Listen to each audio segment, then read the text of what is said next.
Hello and welcome to the Middle East Report. In this program today, we'll be focusing on many key and significant news stories that have occurred this week. Firstly, we'll be discussing the hideous terrorist attack that occurred in Boston at the Boston Marathon on Monday, and be asking who was behind this terrorist attack, and also what implications does this have for President Obama's counterterrorism policy.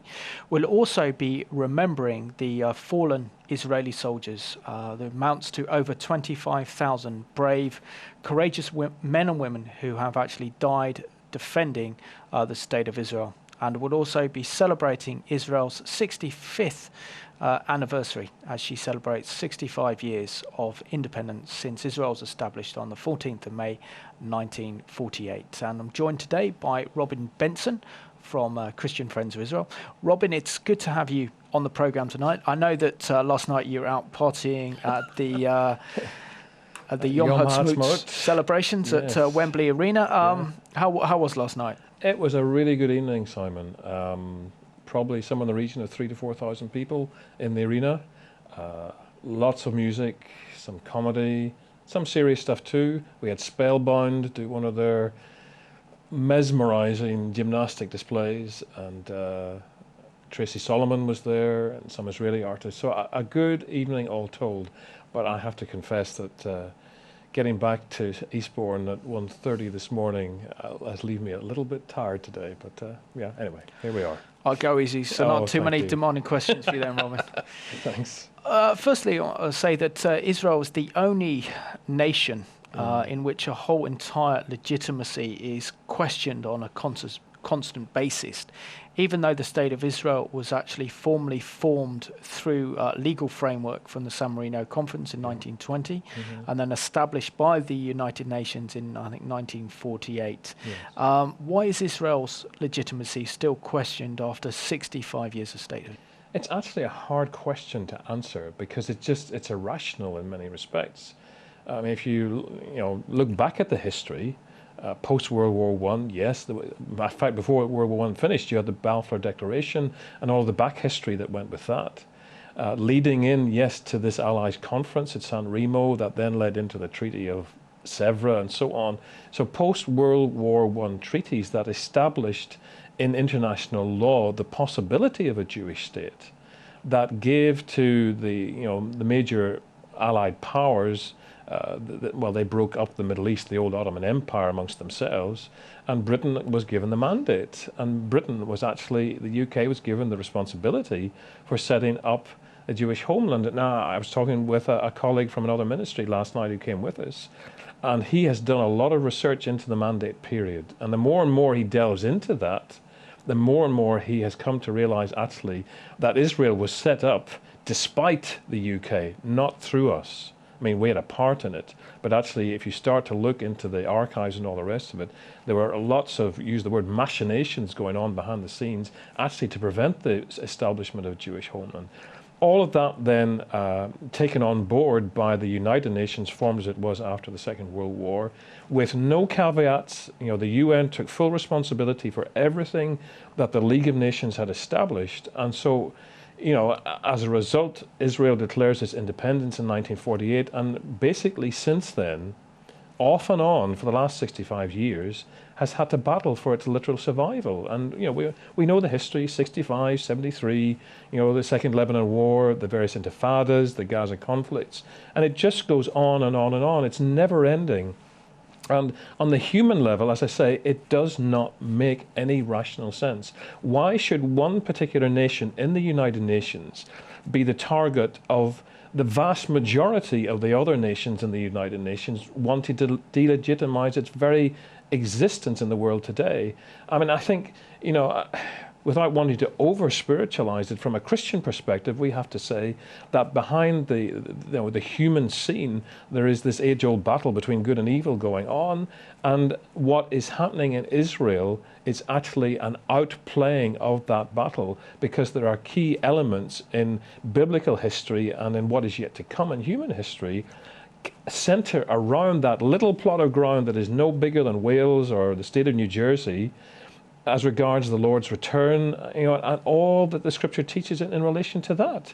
So in one sense, you could say actually the enemy of God is trying to prevent something that you and I as Christians know inevitably will come. But on the human level, it is just inexplicable.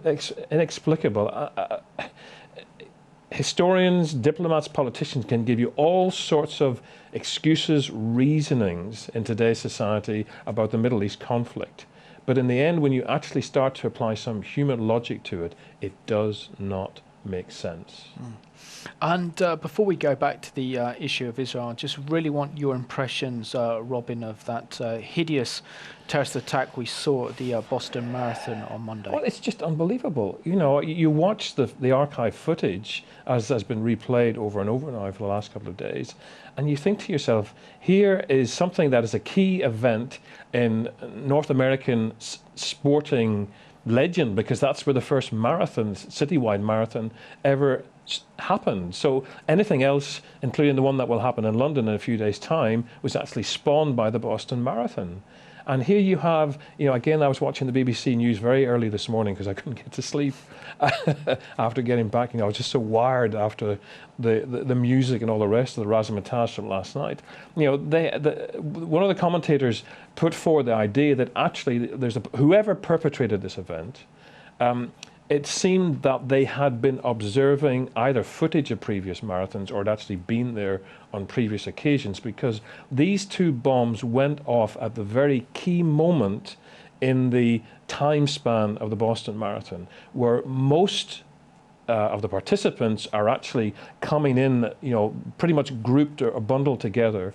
And the vast majority of onlookers, supporters, family members are there to cheer them on over the finishing line.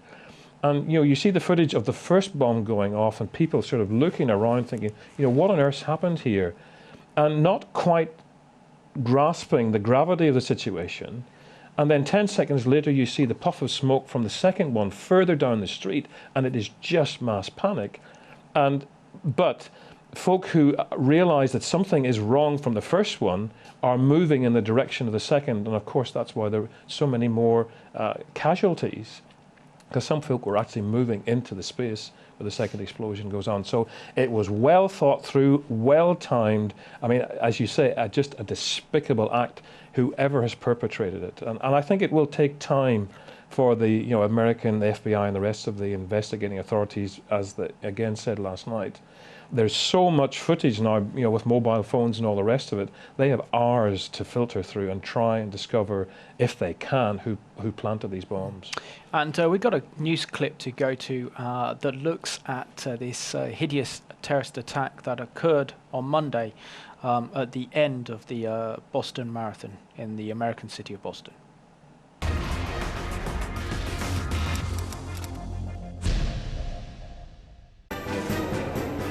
Two bombs exploded in packed streets near the finish line of the Boston Marathon on Monday, killing 3 people and injuring more than 130. A fire downtown near the central JFK Library was also reported.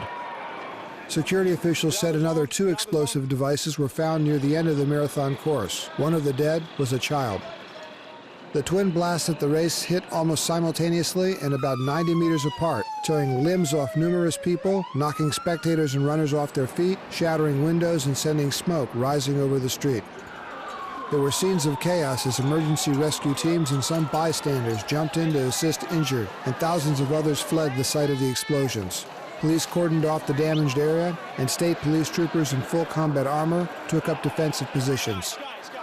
Boston Police Commissioner Edward Davis asked people to stay indoors or go back to their hotel rooms and avoid crowds. He said authorities had received no specific intelligence that anything was going to happen at the race.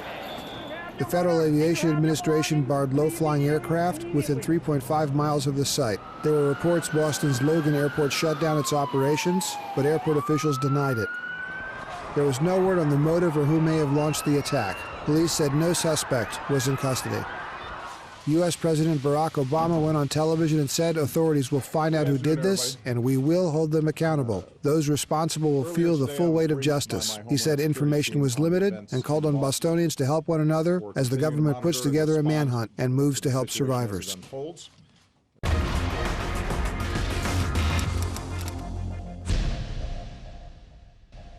We're now joined on the phone by the CBN's own terrorism correspondent, Eric Stakelbeck, has his own program called the Stakelbeck on Terror. Eric, it's great to have you on the Middle East Report.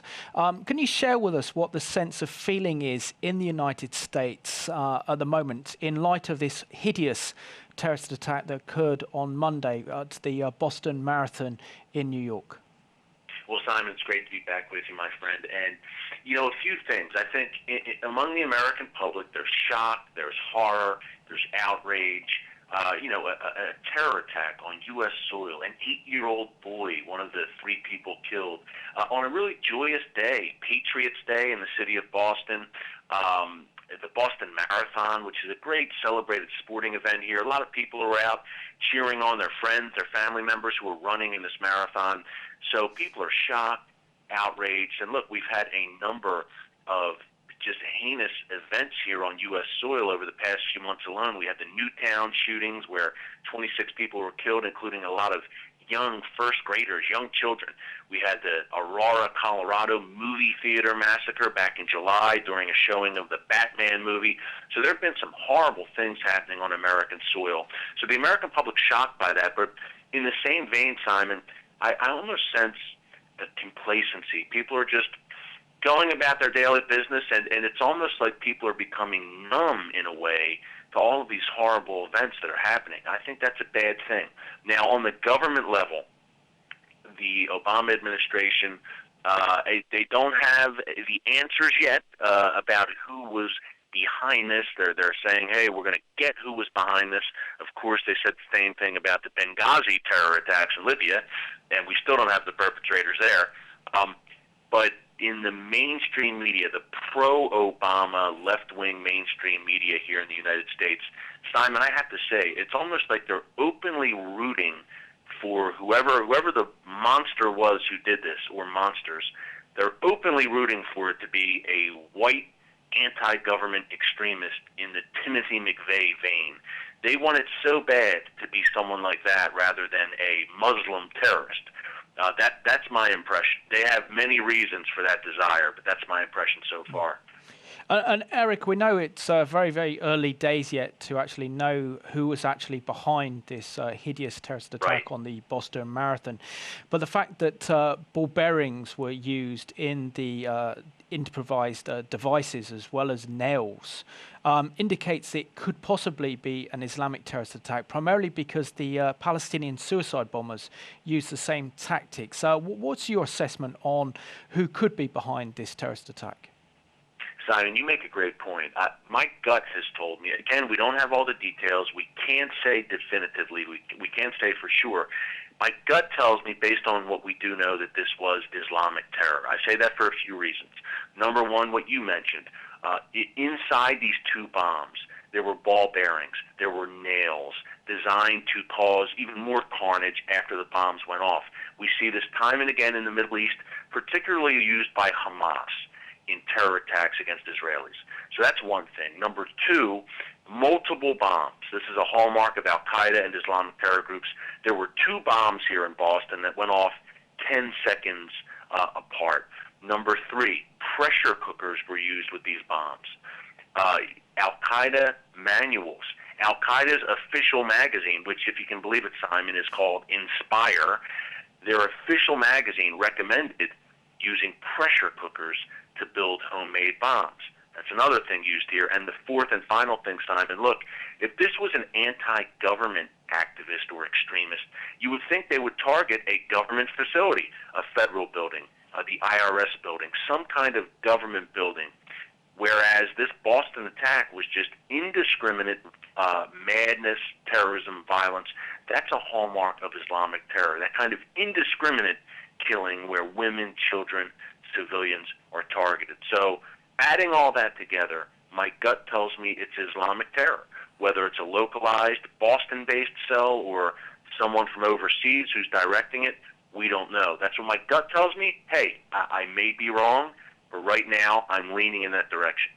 And also, it occurred on Patriots' Day in the United States, which is equivalent in England to a national bank holiday here in England.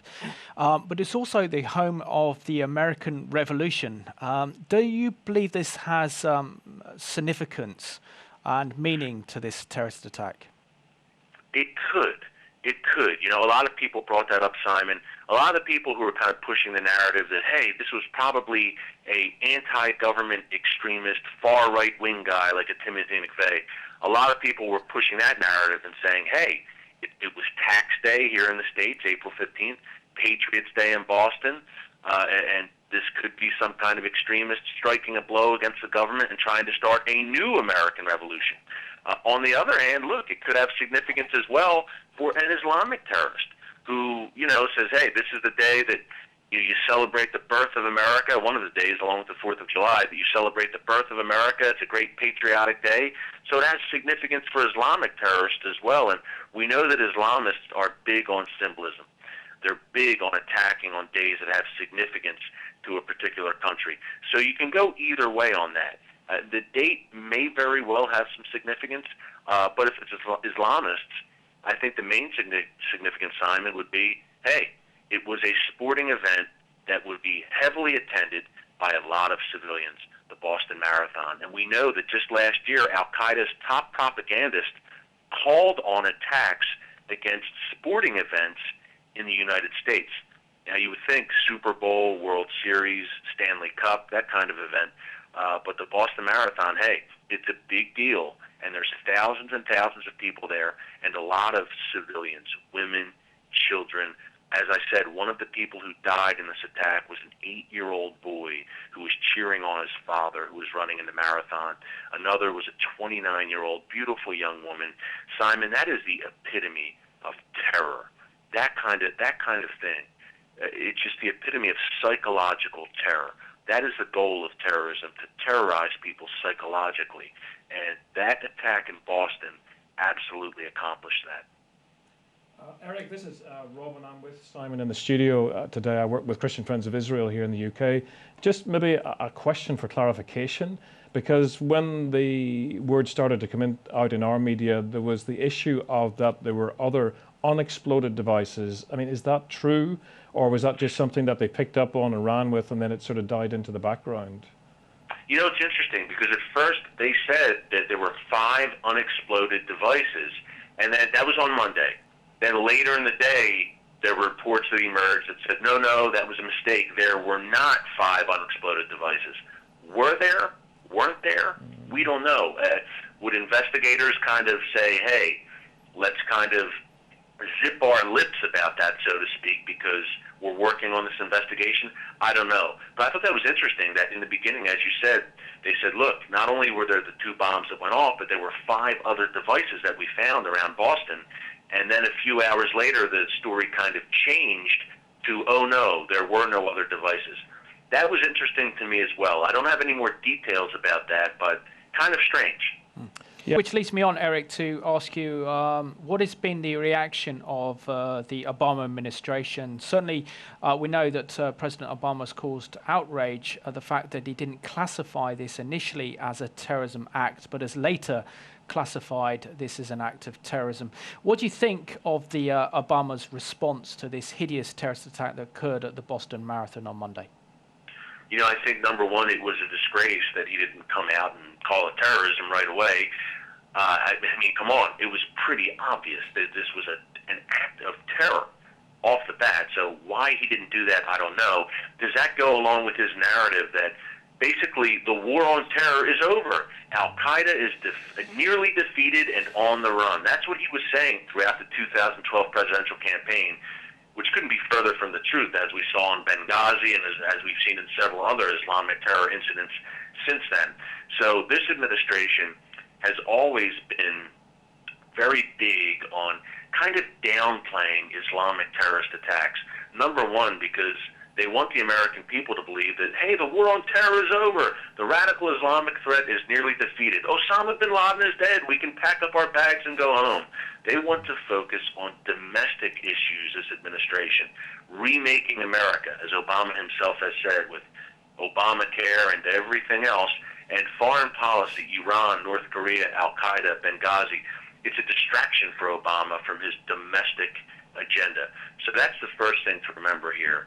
And look, the other thing is, if this did have an Islamic terror angle, which I believe, I may be wrong, but I believe that right now, they will do everything they can to downplay the Islamic angle because, look, Islam is a religion of peace, and Muslims are an integral part of the fabric of American society. We saw this reaction in Fort Hood, where President Obama never mentioned the word Islam. He or anyone in his administration, they never even mentioned the word Islam in relation to the Fort Hood attack, even though the shooter at Fort Hood yelled Allahu Akbar as he was shooting his fellow soldiers.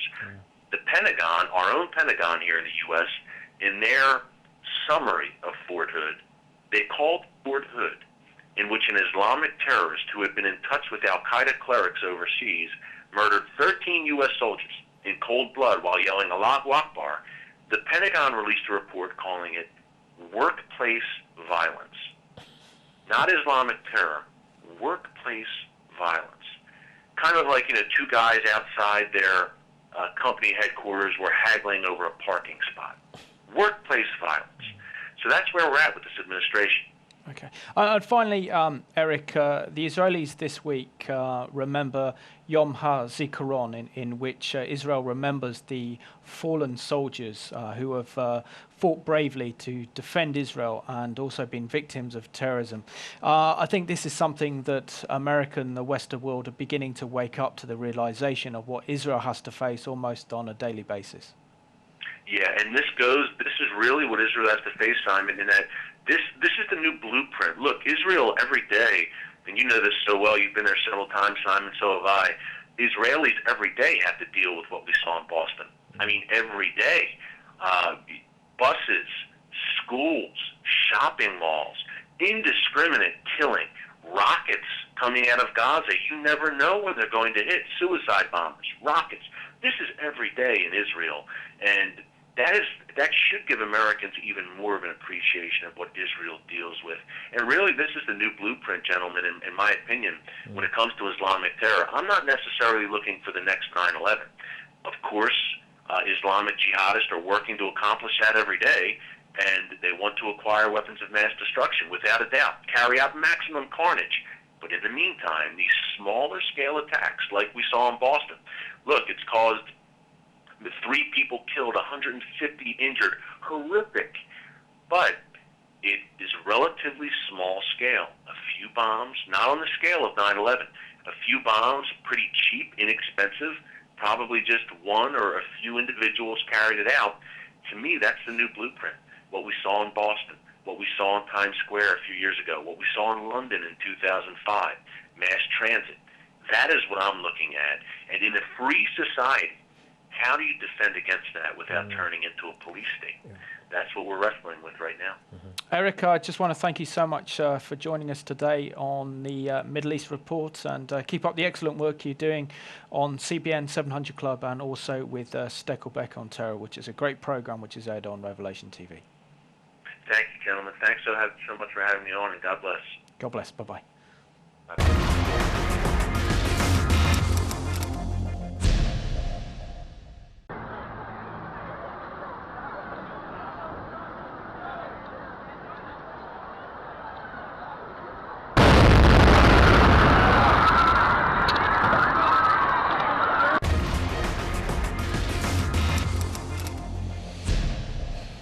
As we can see on that clip, there was original archive footage of what happened from a runner who was actually running in the Boston Marathon. It just shows you how terrifying that terrorist attack would have been had you actually been there.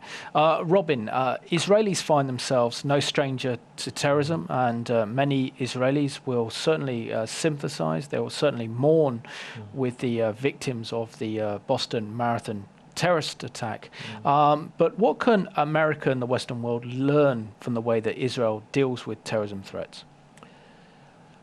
Well, you look at the way Israel has dealt with it over the years of its existence. It's just not tolerated it.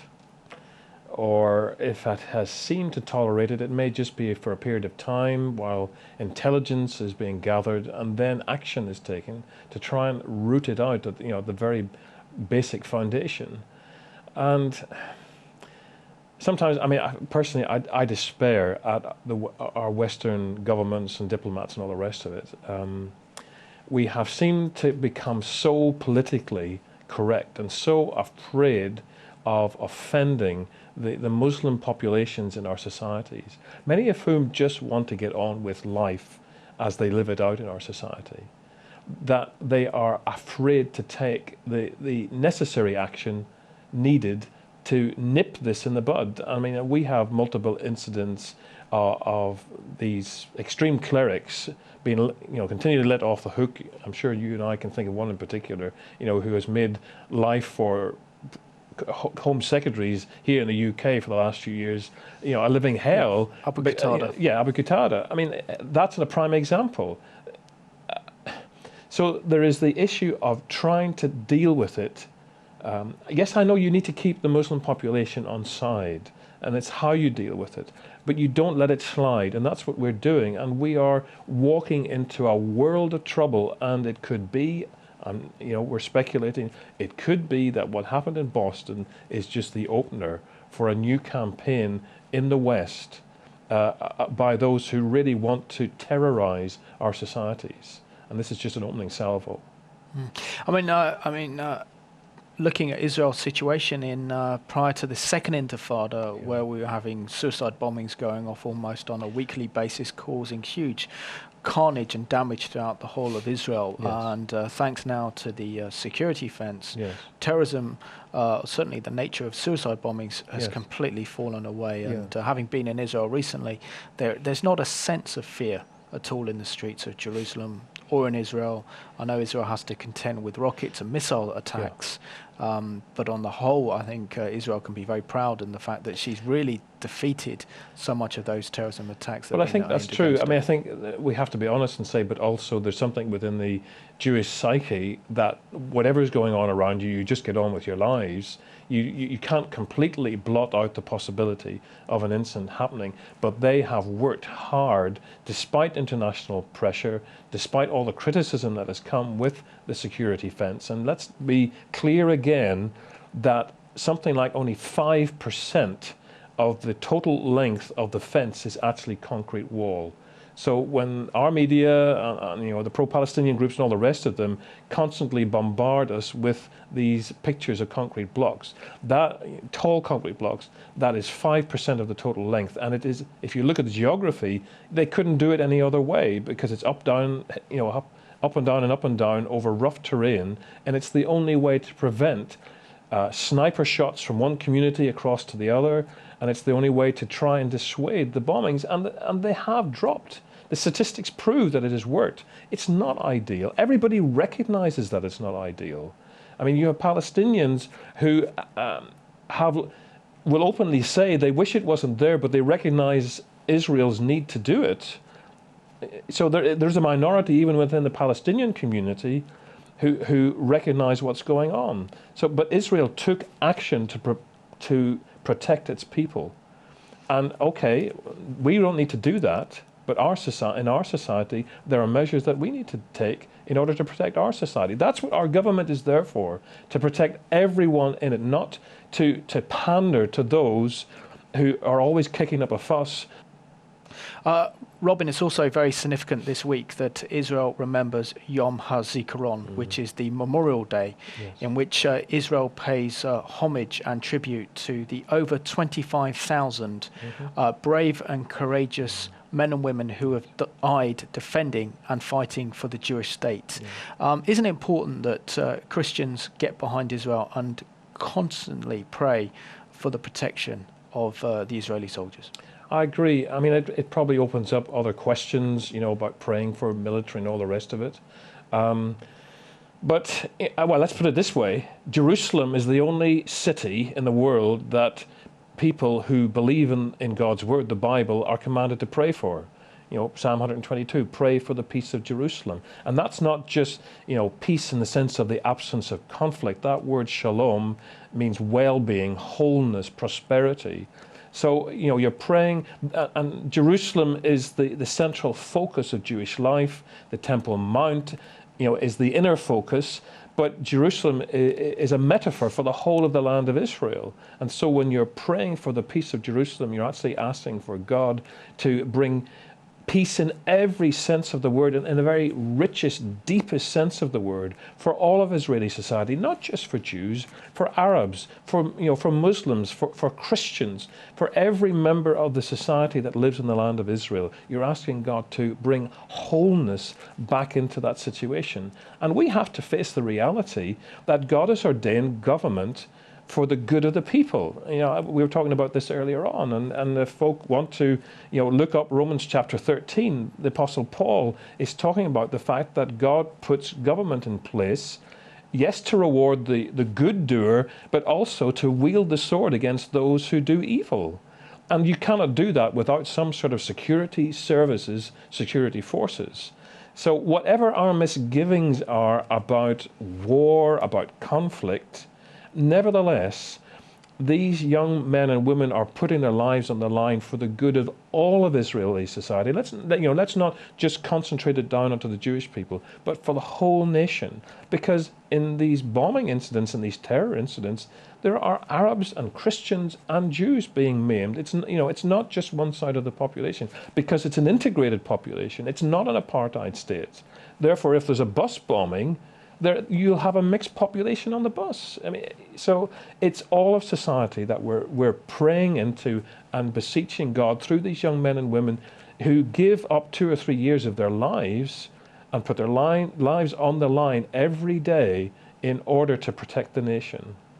Absolutely, and we've got a clip to go to now that looks at how Israel is marking the memorial service in Israel, as Israel remembers those who have fallen defending the state of Israel during her 65 years of independence as a Jewish state.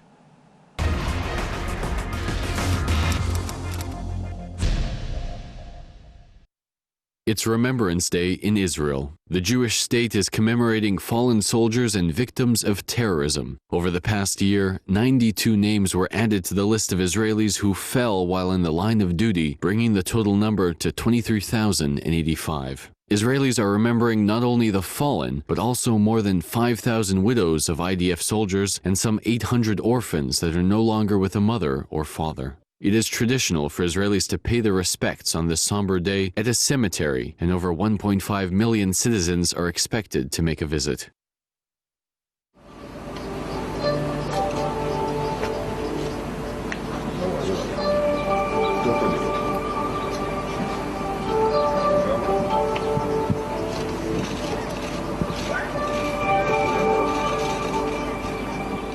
את הזר יניח כבוד נשיא בית המשפט העליון.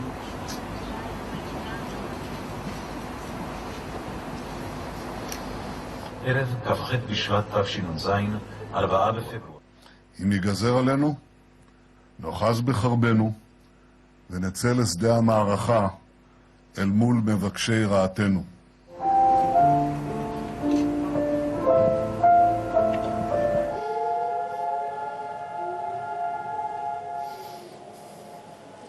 גברת מגי לקריף, אלמנתו של איש דגל, שק.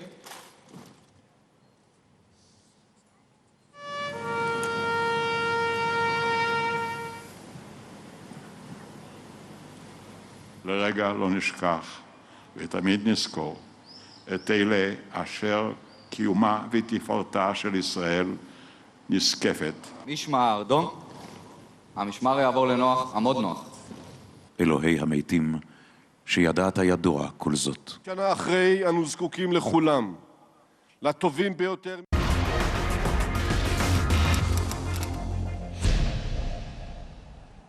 Welcome back to the Middle East Report, and it's also worth remembering that Israel has one of the most humane armies in the world, and certainly their treatment of their enemy, they treat them with the greatest respect and will often think and wait before actually going into a military or a violent confrontation. It's very, very important to remember that.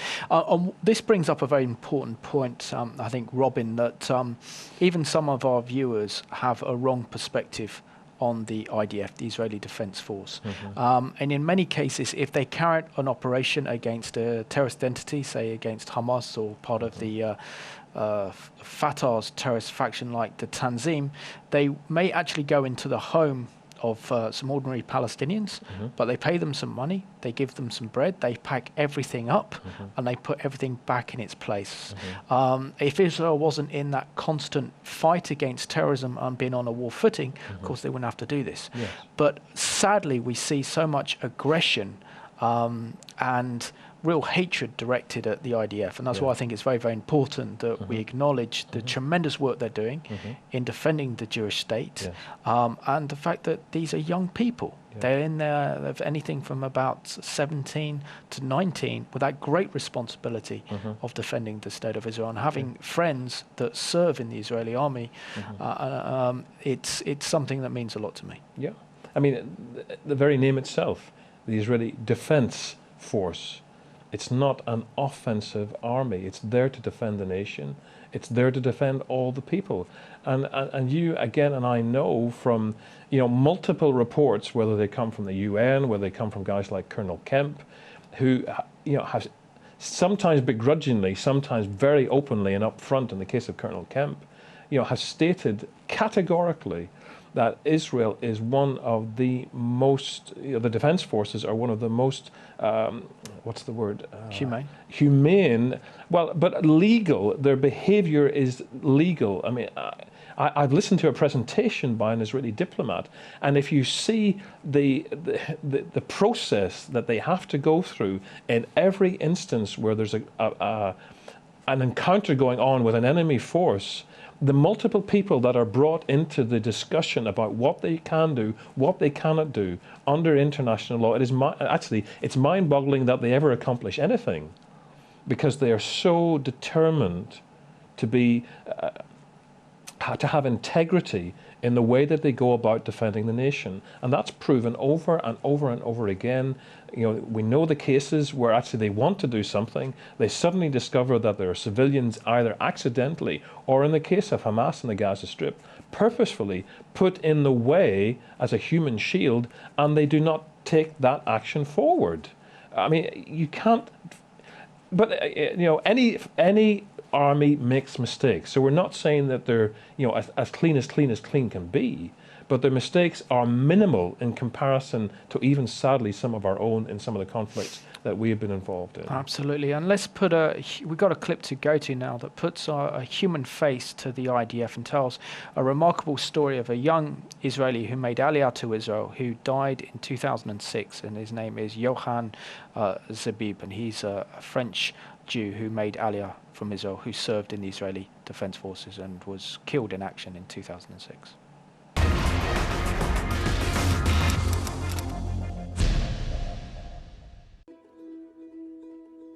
Je suis tout seul ici en Israël, ma famille en France, et oui, je suis prêt. Je suis prêt à risquer ma vie pour défendre mon pays.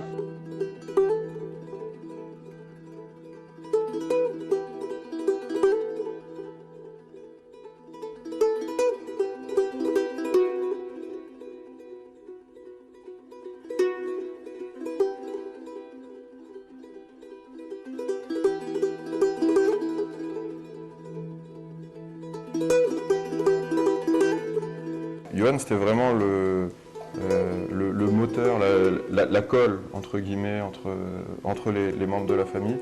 Et ce qui était vraiment très marqué chez lui, c'était cette joie de vivre.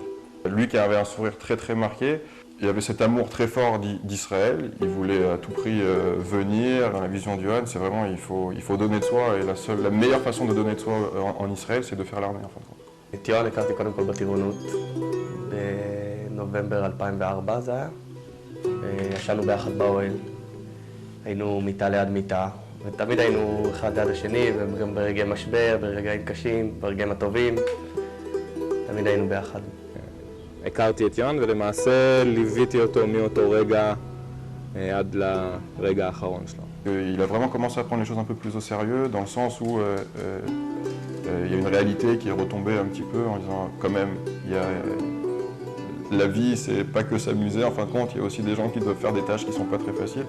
במלחמה הוא הראה ממש אופי אחראי ורציני וציוני, צד שאני בחיים לא ראיתי ממנו. יואן לא פחד, לפחות לא נתן את התחושה שהוא פוחד, הוא מאוד רציני, היה מאוד מפוקס, מאוד מבין את המטרה שלשמה אנחנו צריכים לעשות את זה, להגן על יישובי הצפון ולתת להם חיים של שקט. צחקנו על כל הסיטואציה ועל זה שמישהו יכול למות, ולקחנו את זה, נשמע מטומטם, אבל כאילו ככה לקחנו את זה, פשוט בינינו זה היה דיבור, לצחוק, ויואן דווקא תמיד אמר שלא, אל תפסיקו, אל תדברו ככה, זה לא טוב.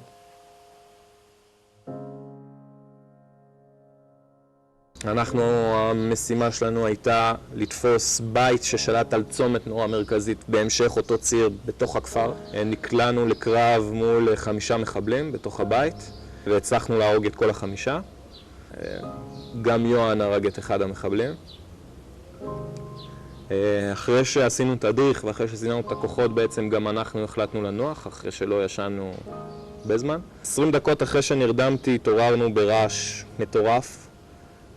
מלא אבק, מלא אבנים חול בתוך הפה, מלא שברים, אבנים, בעצם כל החדר נקרא לזה אדום. יואן תפס את הגב שלו, הוא עמד על הצד. עכשיו בגלל שאני מדבר צרפתית אז ישר הגעתי אליו, דיברתי איתו בצרפתית, אמרתי לו בצרפתית, שמע, אל תדאג, אתה עדיין יפה. בעצם עד שהגיעו 2 המסוקים, העלינו את הפצועים שלנו על המסוקים, ביניהם את יואן. יואן עזב חי את לבנון. בדיעבד הוא נפטר בדרך לארץ, הוא הגיע לארץ כבר שאינו בין החיים. Je suis sorti du Liban le matin et j'ai vu que j'avais 10 appels en absence, j'ai compris que quelque chose s'était passé, j'ai rappelé mes parents et ils m'ont dit. אני בעצמי נפצעתי ואני זוכר שהלכתי לאחד החברים והוא אמר לי, שמעת על יואן? אז הוא סיפר לי שיואן נהרג.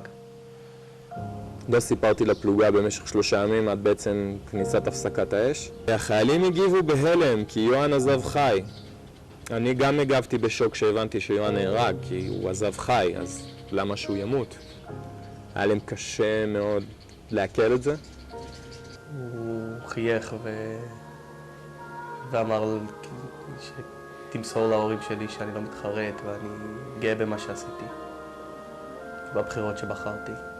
ולפני שתעצום עיניים, שמור לי נשיקה אחת, לפני שניפרד לעולם.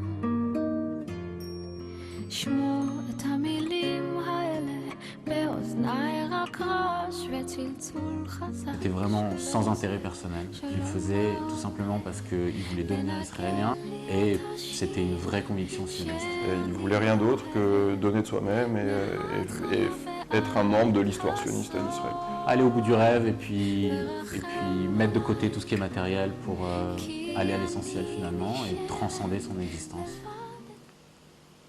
היה חבר.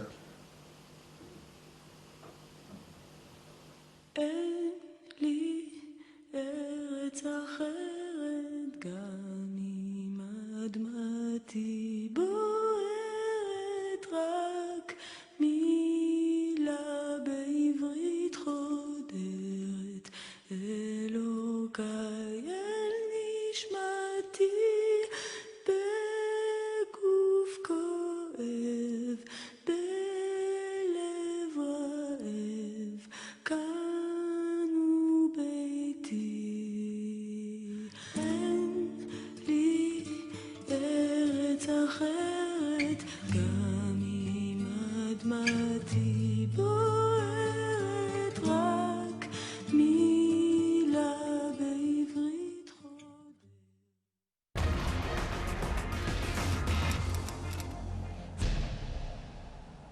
Well, Welcome back to the Middle East Report. In that clip there, we could see the personal cost that each Israeli family has to bear, knowing that they have to send their sons and daughters out on military service to defend the Jewish state. And sadly, over 25,000 Israelis have either been killed defending the state of Israel or in acts of terrorism. So it's very, very important that we keep their memory alive and remember those who have fallen defending the Jewish state.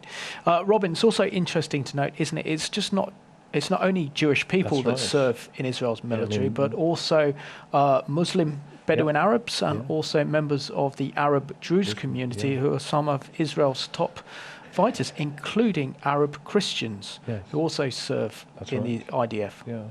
Yeah, we sometimes forget that, again, our society buys into this apartheid lie that, that's told repeatedly.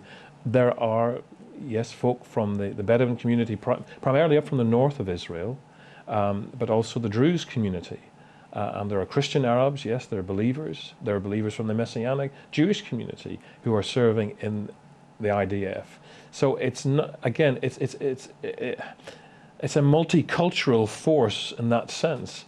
And there are those from those communities who have also given their lives in defense of the nation.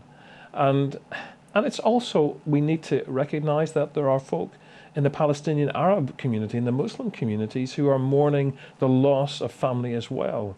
The difficulty is that we forget the context, and that it is extremists from within that particular community that is keeping this conflict constantly going, encouraging people to become suicide bombers, martyrs for the cause, and bringing this shame and distress upon their families. So again, there's a need for balance in this, but to remember the context and where all of this conflict is coming from. I just want to read out something. This was a very powerful speech made this week by the Israeli Prime Minister Benjamin Netanyahu at the memorial service held at Har Herzl, Mount Herzl. He said that since the birth of the State of Israel, many have tried to destroy it. They will never succeed. The IDF is stronger in every way. We will continue to strengthen our forces and act towards achieving peace with our neighbours and to protect our state. We'll always remember that we won't be here without our soldiers' willingness to fight for our existence. We salute the fallen, our loved ones, the heroes of the State of Israel. May they rest in peace, he said. And also Benjamin Netanyahu's own older brother, Jonathan Netanyahu, was killed during the Entebbe raid, in which Israel rescued so many of the hostages in Uganda in 1976.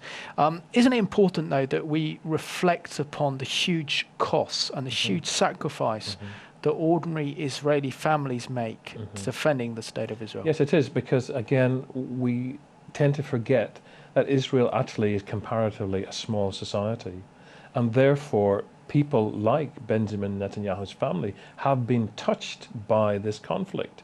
And there's probably no family in any community, the length and the breadth of Israel, that doesn't either have a family member who's been touched in some way by this, whether they've actually been killed or they're injured in one of these terrorist attacks, or they know someone, because Israel is so community-oriented, so family-oriented, that have been touched in some way. So these things, these days of remembrance, whether it's for the Shoah, the Holocaust, or whether it's for fallen soldiers and terror victims, touch the whole nation, and it touches a chord in the whole nation.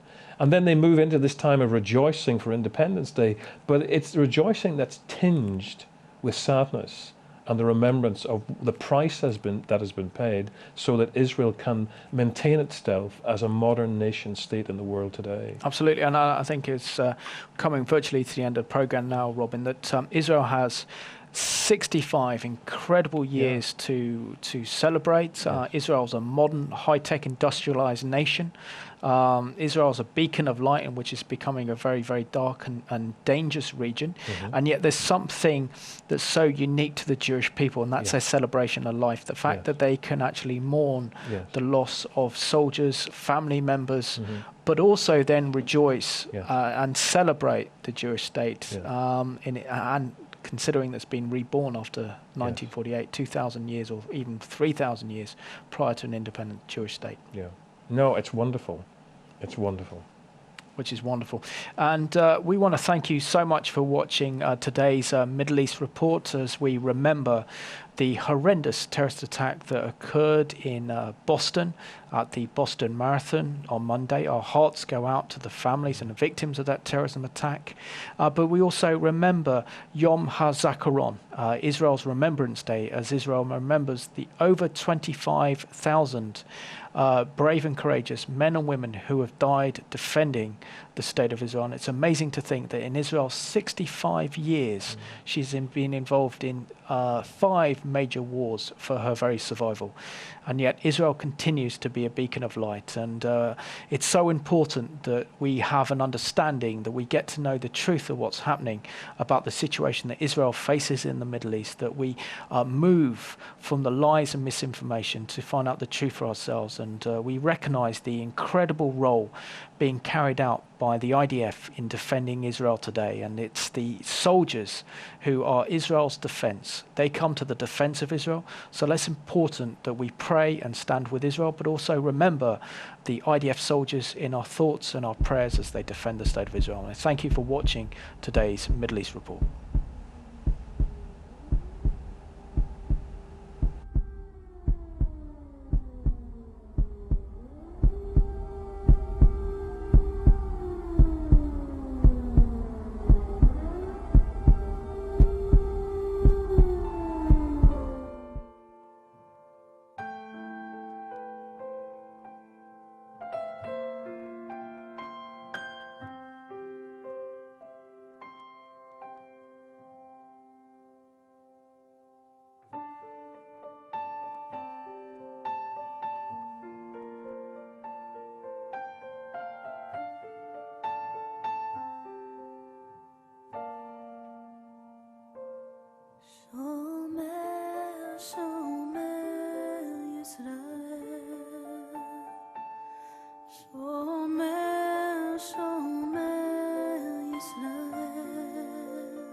הולכים אחרי ארון, אחרי ארון. לאן הולכים כולם? הולכים לאט. חבר עוזב היום את העולם. השקט מסביב נראה שביר, לו לפחות היום היה סביר. מה עושים? מה אומרים? כמו שראיתם, באנו פה, אתם יודעים, לחזק פה את הגזרה, הגענו עם שקים, מרחבים, הולכים לכבוש את לבנון, עוד היום או מחר או מחר.